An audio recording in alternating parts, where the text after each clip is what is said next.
Man of the mass junior NTR Prashanth Neel తో ఓ cinema చేస్తున్నాడు. ప్రస్తుతం విదేశాల్లో షూటింగ్ జరుపుకుంటున్న ఈ సినిమా టైటిల్ పై ఓ టాక్ నడుస్తుంది. గతంలో ఎన్టీఆర్ ప్రశాంత్ నీల్ మూవీకి డ్రాగన్ అని టైటిల్ ఫిక్స్ చేసినట్లు వార్తలు వచ్చాయి. కొన్ని పోస్టర్లు కూడా డ్రాగన్ పేరుతోనే ప్రమోట్ చేశారు.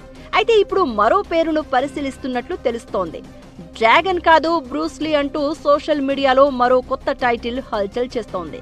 Ram Charan Bruce Lee the fighter అనే పిక్చర్ లో నటించాడు. అది 2015లో విడుదలైంది. ఇప్పుడు ఎన్టీఆర్ ప్రశాంత్ నీల్ సినిమాకి బ్రూస్లీ అనే టైటిల్ పరిశీలిస్తున్నట్లు టాక్ నడుస్తుంది. అయితే మూవీ టీం మాత్రం ఇప్పటి వరకు టైటిల్ మార్పు రూమర్స్ పై ఎలాంటి క్లారిటీ ఇవ్వట్లేదు. ఇక ఎన్టీఆర్ ప్రశాంత్ నీల్ మూవీలో రుక్మిణి వసంత్, అనిల్ కపూర్ కీ రోల్లో యాక్ట్ చేస్తున్నారు. ఈ మూవీని జూన్ 25న రిలీజ్ చేసేందుకు రెడీ అవుతున్నారు. మైత్రి మూవీ మేకర్స్, ఎన్టీఆర్ ఆర్ట్స్ బ్యానర్లపై నిర్మిస్తున్న ఈ భారీ బడ్జెట్ ప్రాజెక్ట్ కి రవి బస్రూర్ మ్యూజిక్ అందిస్తున్నారు. మరి మూవీ టైటిల్ డ్రాగనా లేక బ్రూస్లీనా అనేది మేకర్సే క్లారిటీ ఇవ్వాలి.